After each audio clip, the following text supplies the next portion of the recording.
이상한 나라의 생존기 정덕길. Hello everyone.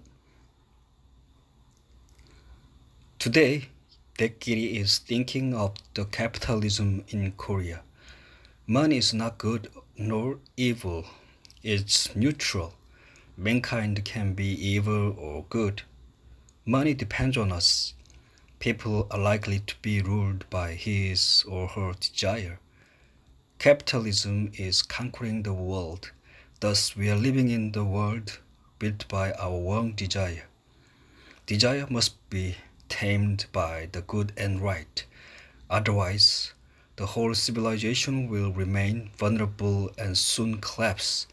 The evil capitalism polluted by our own greed should be cured urgently. Otherwise, we are all get sick to be perished. 내끼리 thought so.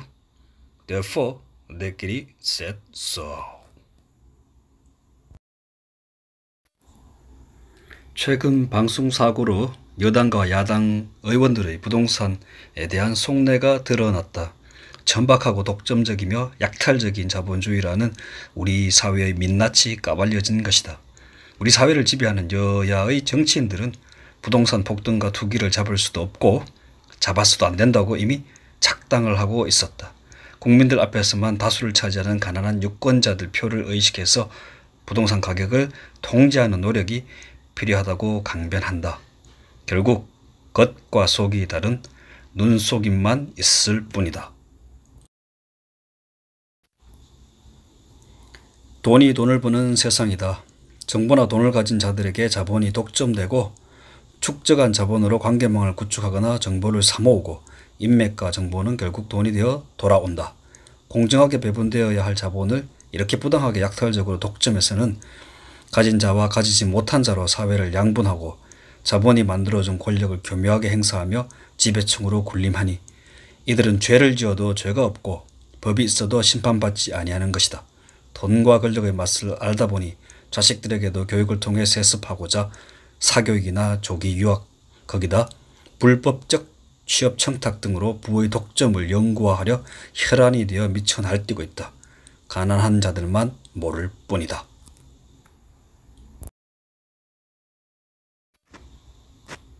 이 나라는 부도덕한 투기 자본들의 노름판이다. 열심히 정직하게 일하는 사람들은 뒤처지고 알게 모르게 손해보는 구조적 모순과 불합리가 일상으로 굳어있다. 윤리성을 결여한 천박한 자본의 세상, 투기성 외국 자본이 떡 주무르듯 주무르고 있다. 단적인 예로 주식 공매도는 불공정한 돈질을 나라에서 대놓고 행하는 꼴이다. 외국계나 국내 대형 기관 투자자들의 도덕적 해이를 국가에서 부추기며 주식시장을 야바이꾼들의 노름판을 만들어버렸다. 자본주의 시장에서 정상적인 돈의 거래와 자본의 축적을 꿈꾸는 소시민들을 사냥하는 덫으로 만들어버린 것이다. 이런 불합리한 현실이 자본 종속이며 경제주권 침탈이며 불의 이자 불평등이 아닌가. 정부가 바다 이야기나 암호화폐 등을 도박이라고 규제하고 단속할 명분이나 자격이 되는지 의심스럽다. 건전한 자본의 통로인 주식시장을 약탈적 외국 자본에 내어주고 도박판으로 변질시킨 자들이니 말이다. 청산 1순위인 전형적인 적폐 중 하나이다. 평범한 소시민이 주식, 채권, 선물, 옵션, 외국환 등 금융권 안에서 돈 벌 길은 그저 막막할 따름이다. 지금까지 대한민국 경제는 소위 노가다에 의존해왔다. 건설이 내수에서 큰 버팀목으로 작용해왔고 경기 침체나 하강 국면에서 건설은 손쉬운 선택수단이었다.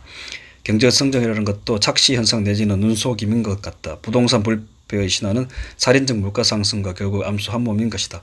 부동산 가격의 상승이 보통 사람인 국민들에게 독인지 알면서도 이를 용인해서 자산 거품을 형성시켜 성장률, 취업률 등 경제 지표를 꾸며내기에 바빴다고 하겠다. 매년 치솟는 물가, 특히 부동산 가격은 결국 삶의 질을 떨어뜨리고 인건비 상승으로 연동될 수밖에 없는 구조를 낳게 되었다. 임금 상승률보다 부동산 가격 폭등이 빠른 데다 꼭지점을 무섭게 갱신하는 부동산 가격을 장기간 목격하면서 부동산 불패의 신화마저 공고해진 것이다. 열심히 일해서 돈 모아봐야 삶은 달라지지 않으니 죽기 살기로 부동산 투자에 전 국민이 목을 매는 상황에까지 이른 것이다.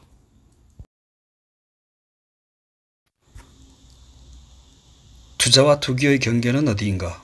내가 한 것은 투자고 남이 한 것은 투기라고 불러야 옳을 것인가? 현 정권의 부동산 정책이라는 것도 결국은 이런 맥락에서 탈출구가 없는 것이다. 더구나 코로나라는 악재로 전세계적 경기 침체의 핵폭탄을 맞았으니 건설경기 부양과 부동산 가격 상승 기조를 흔들 수도 없는 것이다. 하락은 곧 죽음인 것이다. 어쩌면 부동산 가격 통제보다는 세수 확보가 더 시급한 현안인지도 모른다. 세금으로 거대 투기자본들을 통제한다는 것은 말장난이다. 세금 폭탄은 실탄이 부족해서 대출받아 투자하는 서민들이나 잡는 살충제 같은 것이다. 돈 많은 부자들은 공룡자본이니 모기약은 차라리 방향제도 되지 못한다. 돈은 가치 중립적이다. 돈이 선하거나 악하지는 않다. 돈을 가진 자가 어떤 의도로 돈을 벌고 쓰는가에 따라 돈은 그 얼굴이 달라진다. 그래서 너무 돈을 쫓지 말라고 했던 것이다. 나 또한 가난한 아버지로부터 돈이 좋지만 전부는 아니라고 배웠다. 황금 만능주의에 영혼을 팔지 말도록 경계하신 줄을 알지만 돈의 중요성을 알려주지 않았으니 야속하기도 하다. 일찍 돈과 권력의 장단점을 세세하게 알려주셨으면 자본주의 사회에서 더 빨리 적응하고 무섭게 진화했을지도 모르는데 말이다. 세상을 변화시키기 위해서는 최소한 3박자는 갖춰야 한다고 본다. 돈과 사랑과 철학이 그것이다. 이상이 반드시 숭고하거나 도덕적일 필요는 없지만 고매해야 보기는 좋을 것이다. 진리에 충실한 명분일수록 사람의 마음을 움직인다. 그런데 정작 사람들의 몸을 움직이고 세상을 움직이는 현실적인 힘은 자금이나 재원이 조달되지 않으면 생겨나지 않는다. 정치에는 정치자금, 예술에는 창작자금, 교육에는 교육비, 전쟁에는 군비, 다 돈이 든다. 나는 빈농의 아들로 태어났지만 집에서 시골 학교를 다니던 중학교 시절까지가 가장 행복한 기억으로 가득하다. 객관적으로 우리 집은 당시로서도 가난한 편에 속했다. 그러나 나는 한 번도 가난하다고 느끼거나 불행하다고 느낀 적이 없었다. 그저 좀 불편하고 참을 일이 많을 뿐이었다. 부자가 되어본 적이 없으니 가진다는 것이 어떤 의미인지 몰랐을 테고 그래서 상대적 박탈감이니 하는 감정들로 느끼지 못했는지도 모른다. 글을 쓰고 싶지만 부모님들의 기대가 있으니 내 길을 내 마음대로 선택하지도 못했다. 그것이 고등학교, 대학교 시절 방황 아닌 방랑으로 이어졌다. 철학, 종교, 역사, 시의 급대결을 핥으며 질풍노도의 시기를 보내고 20대 후반에서야 생활이라는 현실의 벽을 마주하고 고민하다 영국으로 배낭 하나 달랑 둘러매고 사실상 무작정 떠났던 것이다. 그 시절 나는 돈 안 되는 생각에만 사로잡혀 있었다. 존재의 문제에 매달린 방랑자 놀이에 빠져 있었던 것이다. 어디서 와서 어디로 가는가? 있는 것은 무엇이며 없는 것은 무엇인가? 물질은 어디까지 파고들 수 있을까? 우주의 끝은 어디일까? 등등. 천부경, 시경, 서경, 베다, 바가바드, 기타, 우파니샤트 이런저런 잡스러운 서적들이 고향집에서 먼지 않고 있다. 30에 직장생활을 시작하고 40이 되어서야 돈을 좀 벌어야겠다는 생각이 들었다. 나 혼자 잘 먹고 잘 살기 위한 쌈짓돈이 아니라 거대 자본의 축적을 생각하게 되었다. 허생전적인 발상의 전환이었다. 직장생활 초기부터 주식 투자를 심심풀이로 해왔다. 30대 중반에 여유가 좀 생겼다. 맞벌이에 처가살이까지 한 덕분이었다. 욕심이 나서 투자 규모를 키웠다가 억대의 손실을 봤다. 하한가를 두들겨 맞을 때마다 베란다에서 삼겹살 구워 먹으며 1,몇백만 원짜리 큰겹살이라 자위하던 기억은 지금도 치가 떨린다. 몇 년을 고문 같은 세월을 보내다가 손절을 했다. 그리고 고심 끝에 고향에 축사를 지었다. 억대 가까이 투자를 했는데 일이 틀어져 10수년을 방치해 오고 있다. 내 그릇이 크지 않은가? 서러운 날도 없지 않았다. 어렵게 입사한 첫 직장인 주택은행을 나올 때는 금융 전문가의 길을 포기한다는 허황된 아쉬움이 조금 있었지만 10년 가까이 다닌 두 번째 직장을 상당한 명퇴금을 쥐고 나왔는데도 미련이 발목을 잡아서 애를 먹었다. 주식에서 억대를 날리고 퇴직금 매년 정산해버린 탓에 명퇴금 산정시 손해도 억대가 넘었다. 퇴직금을 손대지 않은 비슷한 경력의 동료들이 약 4억 내외를 수령했으니 40살 전후의 나이에 적은 돈은 아니었다. 반도체를 능가하는 차세대 산업에 뛰어들어 신분 상승하겠다는 욕심으로 성급하게 초기 단계인 줄기세포 기업으로 옮겼다가 경력에 치명상을 입게 되었다. 엘도라도를 탐하다가 지옥불에 떨어진 셈이었다. 소위 빼박 못으로 빼도 박도 못하며 오도 가도 못하는 처지로 비참한 생활이 고착화되어 갔던 것이다. 그래서 진로를 심각하게 고민하게 되었고 내 일을 준비해야겠다는 결론을 내렸다. 조용히 나의 왕국을 세워가자는 생각으로 농업 기반 산업을 선택하게 된 것이다. 2011년부터 블루베리, 복숭아, 호두를 실험 재배한 후 2012년부터 호두에 투자를 해서 오늘에 이르고 있다. 상당한 시간과 돈과 노력이 바벨탑처럼 쌓아 올려진 셈이다. 세상이 아무리 야바이꾼들의 노름판이 되어도 정직한 땀의 건강한 토양을 누군가는 지켜야 하고 이들 착한 민초들이 땀 흘린 이상 누리고 살 수 있도록 지켜주는 것이 국가의 존재 이유가 된다.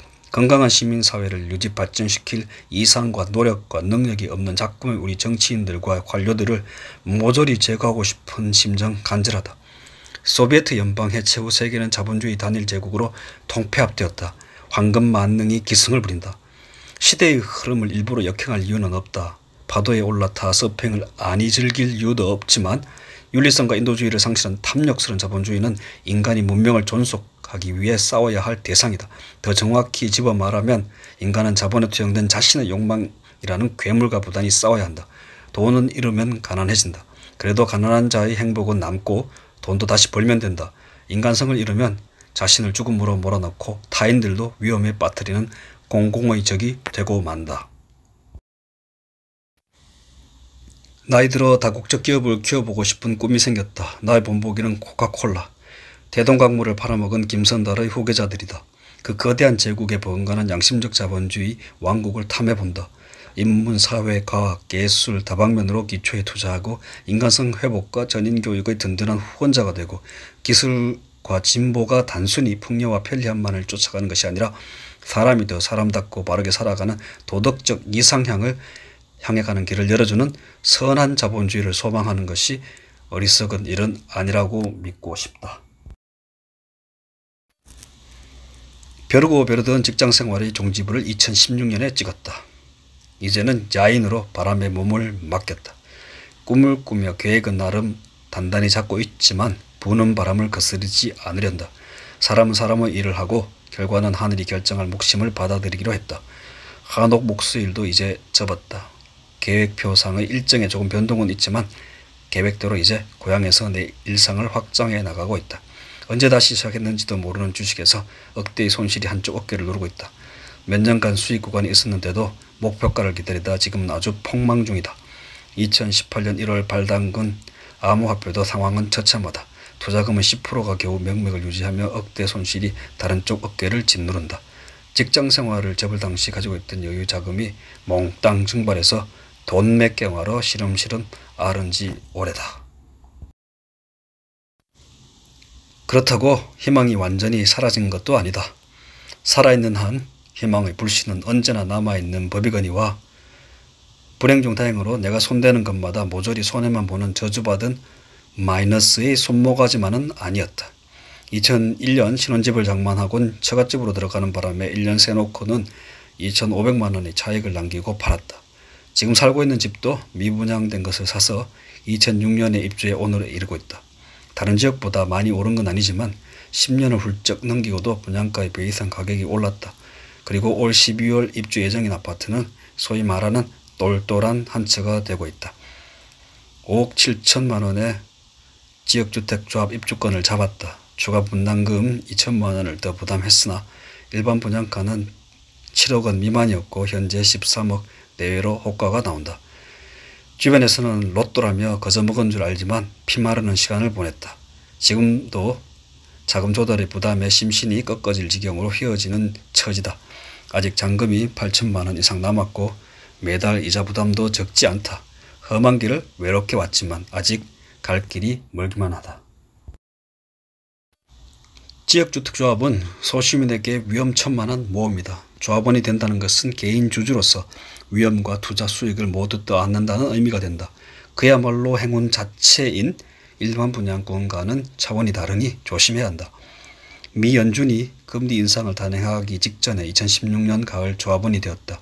온갖 연구를 다 해봐도 부동산 투자만큼 확률이 높은 자산 증식 수단이 없었다. 더 나이 들기 전에 한번 움직여야 되겠다 싶었다. 그리고 행운이 찾아왔다. 당시 직장 동료였던 100억대 자산가가 조언을 해주셨다. 나는 복잡한 셈법을 다 버리고 하나만 봤다. 수성구 학군의 핵심, 그리고 경신고등학교 길 건너편에 짓는 아파트라는 사실, 그 유명 사립이 1년에 의대만 70명 내외로 배출한다는 왜곡된 교육 풍토, 대한민국의 삐뚤어진 욕망에 돈을 걸었다. 쉽지 않았다. 모든 절차들이 번번이 지연되고 시간을 끌면서 3년이 지난 2019년에서야 착공에 들어갈 수 있었다.